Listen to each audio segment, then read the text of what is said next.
Catherine Deneuve, à retrouver ce vendredi soir sur TMC dans la comédie Palais Royal, était très proche de sa sœur Françoise. Elles ont vécu de merveilleux moments ensemble, comme de moins bons. En septembre dernier, nos confrères de Paris Match revenaient sur ce moment qui les a fait tant souffrir.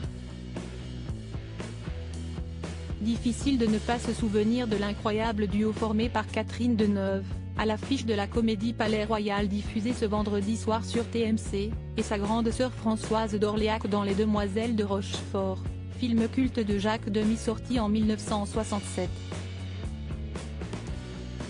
Mais 3 ans plus tôt, elles étaient en concurrence au Festival de Cannes, pour décrocher la Palme d'Or. Le célèbre réalisateur venait défendre son dernier film, Les Parapluies de Cherbourg, dans lequel la mère de Chiara Mastroianni brillait à l'écran. Quant à l'aînée, elle tenait le premier rôle du dernier Truffaut, à savoir La peau douce. Sans doute son meilleur film, écrivaient nos confrères de Paris Match en septembre dernier. En effet, ce drame romantique était très attendu, et devait a priori s'imposer. Mais le destin en a décidé autrement. Fracas, le jury tranche, il va dans le sens du public, ce n'est pas Truffaut si est Demy, ce n'est pas d'Orléac si est Deneuve, raconte le magazine, ajoutant qu'à l'époque, Françoise d'Orléac souffre de cet échec.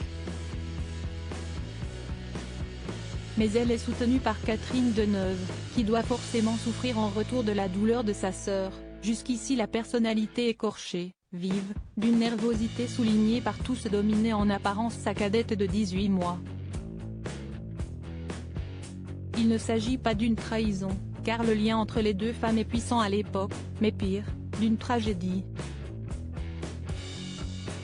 Une tragédie qui n'est pourtant rien à côté de celle qui se produira 3 ans plus tard, juste après la sortie au cinéma des Demoiselles de Rochefort. À savoir la mort brutale de Françoise d'Orléac, décédée à 25 ans à la suite d'un tragique accident de voiture survenu dans la région de Nice. Une archive de l'INA permet notamment de revoir l'annonce de ce drame dans un journal télévisé, suivi d'un reportage montrant de terribles images de l'accident.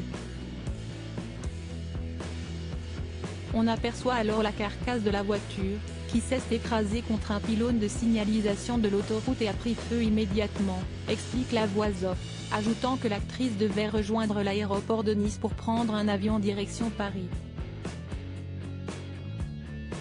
Une disparition dont Catherine Deneuve ne s'est jamais réellement remise, comme elle le sous-entendait dans les pages de TGV Magazine, en 2014.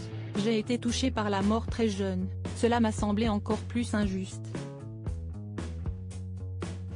Et puis j'ai perdu pas mal d'amis, si est vrai. On continue autrement, mais on ne s'en remet pas. Une pensée qu'elle exprimait de nouveau en 2016.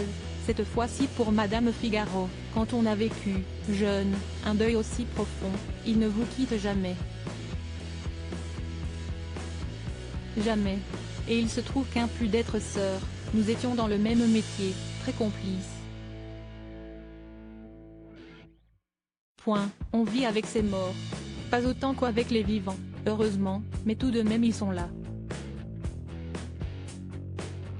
De bouleversantes confidences de la part de l'actrice, qui malgré cette épreuve continue de profiter de la vie ainsi que d'écrire sa légende dans le cinéma.